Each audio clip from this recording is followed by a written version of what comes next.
Saya sekarang akan menjelaskan hukum-hukum pernikahan secara runtut.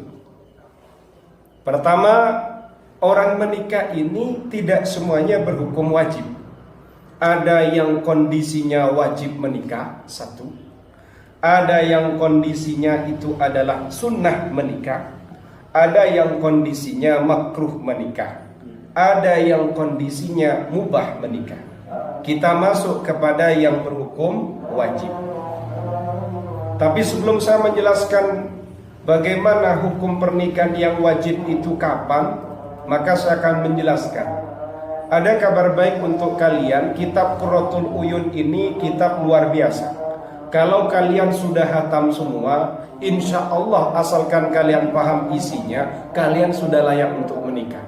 Tapi kalau kalian belum hatam kitab Qurratul Uyun, agak berat menjalani pernikahan itu. Tidak bisa bagaimana ketika terjadi percekcokan antara suami istri dengan latar belakang yang beragam, dengan fenomena yang berbeda, dengan tantangan yang berbeda, mimpi-mimpi serta cita-cita yang aneh-aneh itu juga muncul pada masing-masing suami dan istri.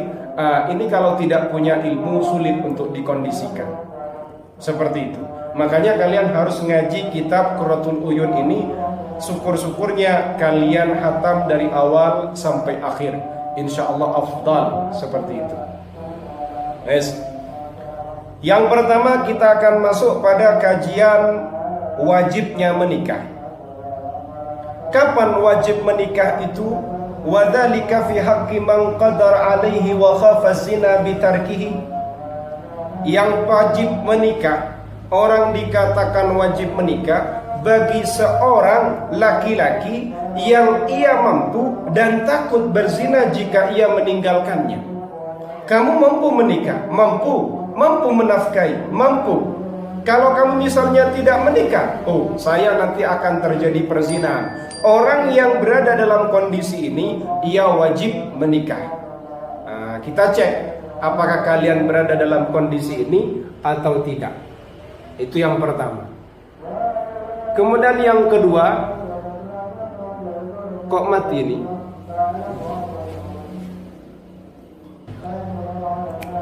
Nikah menjadi wajib bagi kita semua itu kapan? Yakunu wajiban wa dzalika fi haqqi man qadara alaihi wa khafa zina bitarki. Jika ada seorang pemuda yang ia mampu menafkahi, mampu melaksanakan hubungan seksual, mampu berjima, maka orang ini dia menjadi wajib ketika ia misalnya meninggalkan pernikahan itu akan terjadi perzinahan. Ada seseorang namanya Imam Syafi'i. Dia itu mampu menafkahi. Kemudian kalau misalnya ia tidak menikah, maka kondisinya dia akan jatuh pada perzinahan. Berarti hukum nikah bagi sosok Imam Syafi'i tadi berhukum wajib. Kenapa kok menjadi wajib nikah tadi? Satu, karena Imam Syafi'i itu mampu, bisa berjima, bisa menafkahi. Kemudian kalau dia meninggalkan, ternyata dia kok akan terjadi pada perzinahan. Maka nikah bagi dia itu wajib. Misalnya juga ada Andi. Andi ini mahasiswa baru Universitas Islam Malang misalnya, atau UM Malang misalnya. Dia itu bisa menafkahi. Nafkah itu tak kasih tahu, tidak banyak sebenarnya ya menafkahi istri. Kalian punya uang 800.000, sudah bisa menafkahi istri. Kalau kalian bisa mendapatkan penghasilan 1 bulan 800.000 dan kalian sudah mampu berhubungan seksual, kemudian kalau misalnya kalian ini meninggalkan pernikahan, kok kalian akan terjadi perzinahan, maka kalian ini wajib menikah. Tidak boleh ditunda lagi. Bermasalah kalau ditunda. Bisa dimengerti ya. Kemudian kita masuk kepada hukum yang kedua, hukum sunnahnya menikah, atau dalam bahasa kitab Qurratul Uyun disebut mandub. Mandub itu masnun, masnun itu mustahab atau disunnahkan. Bagi siapa itu? Fi haqqi man raja an-nasla wa lam yakhaf az-zina bi tarki. Raghiba fihi amla walau qata'ahu an ibadatin ghairi wajibatin. Bagi seorang laki-laki, ia punya keturunan. dia pengen keturunan. Ada seorang laki-laki namanya Imam Syafi'i. Dia itu pengen punya keturunan, pengen punya anak. Kemudian karena dia pengen punya anak, kalau misalnya dia itu tidak menikah gimana? Ya dia aman, tidak akan terjadi pada perzinahan.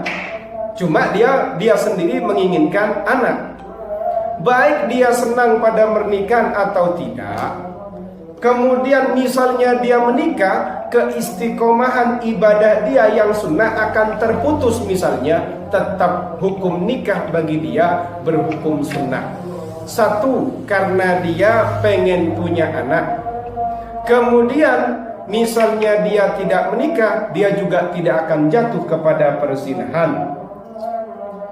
Kemudian baik dia suka maupun tidak suka, maka nikah dalam kondisinya sosok imam yang kedua ini berhukum sunnah. Meskipun misalnya ia menikah nanti akan memutus kebiasaan dia dalam ibadah-ibadah sunnah. Misalnya bangun malamnya tidak akan istiqomah gara-gara menikah misalnya. Tidak apa-apa, tetap disunnahkan menikah karena dia pengen punya anak. Kemudian ada lagi hukum yang berikutnya, yaitu berhukum makruh. Kapan seorang laki-laki ataupun perempuan berhukum makruh menikah? Fi haqqi man la rughbata lahu fiha wa la yarju naslan wa yaqta'uhu an ibadatin ghairi wajibatin. Yaitu ada seseorang laki-laki atau perempuan, ia tidak menginginkan pernikahan, dia juga tidak menginginkan anak atau keturunan. Bahkan dia sadar kalau misalnya ia itu menikah, maka rutinitas kesunahan atau ibadah-ibadah yang sunnah tadi akan terbengkalai gara-gara menikah. Orang yang model kayak gini makruh menikah. Jadi ingat, kalian sebagai senior misalnya, kok ada mahasiswa-mahasiswi kok belum menikah, jangan-jangan dia itu berhukum makruh. Kita husnudzon saja. Mas, Anda ini sudah jadi kepala cabang atau menjadi ketua rayon, kok belum menikah sampean Mas? Enggak usah tanya begitu, kalian husnudzon. Mungkin nikah bagi dia makruh. Kapan berhukum makruh tadi? Orangnya tidak pengen nikah, kemudian orangnya tidak pengen punya anak. Bahkan dia meyakini nanti ibadah dia yang sunnah-sunnah itu akan terbengkalai gara-gara menikah. Makanya saya punya santri di depan saya namanya Imam, dia belum nikah, mungkin dia masih makruh kondisinya. Kemudian ada lagi yang berhukum mubah. Bagi siapa nikah itu berhukum mubah? Fi haqqi man lam yakhaf az-zina wa lam yarju naslan wa lam yaqta'hu an ibadatin ghairi wajibatin. Orang yang ia tidak takut berzina, berarti dia aman, bisa menjaga dirinya dari perzinahan. Kemudian orangnya juga tidak pengen punya anak. Dan misalnya dia menikah, rutinitas ibadah dia yang sunnah itu juga tidak akan terputus. Orang yang berada di model ini, dia berhukum mubah. Boleh menikah, boleh tidak menikah. Ada lagi yang hukumnya luar biasa, yaitu bagi seorang mahasiswa atau mahasiswi, pemuda atau pemudi, nikahnya berhukum haram. Haram menikah. Kapan haram menikah itu? Bagi seseorang yadurru bil mar'ati bi adami waqin wa nafaqatin aw kasbin muharramin walau li raghibin lam yakhsha anatan. Bagi seseorang yang nanti dia ketika menikah, dia itu akan membahayakan seorang perempuan. Awas, lelaki ini terlarang menikah. Bagaimana bentuk dia membahayakan seorang perempuan? Misalnya dia tidak menjima sang istri itu.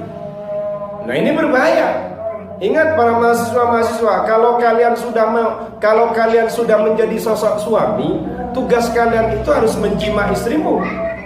Kok kalian menikah tapi istri tidak dijima, misalnya menikah hari Senin, malah keluar kota selama 1 tahun. Ini kan nggak jelas ini kan. Seperti itu. Jadi kalau Anda sebagai lelaki, kemudian Anda ini akan membahayakan seorang perempuan, dengan cara tidak menjimatnya, atau tidak memberikan nafkah, atau diberi nafkah tapi dengan nafkah yang haram, ya kan? Padahal kamu pengen menikah, seperti itu.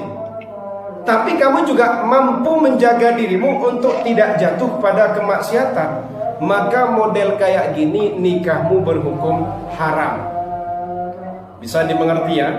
Jadi hukumnya nikah itu ada 5. Ada yang wajib, ada yang mandub, ada yang mubah, ada yang makruh, ada yang mubah, ada yang haram.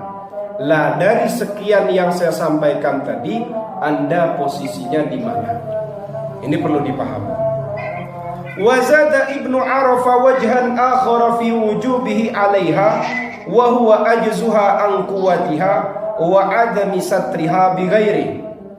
Menurut tambahannya Ibnu Arafah pada halaman 8, wajib bagi seorang perempuan itu menikah jika dia lemah, tidak mampu, kecuali solusinya dengan pernikahan. Ada seorang perempuan, saya ini kalau tidak menikah, saya ini tidak bisa menafkahi diri saya ini tidak bisa berbuat begini dan begitu, padahal saya ini kondisinya sedemikian. Hukum bagi seorang perempuan ini bisa berhukum wajib. Kalau solusi Anda hanyalah menikah, maka menikahnya kalian itu berhukum wajib. Seperti itu. Ini terkait dengan bagaimana hukum-hukum pernikahan.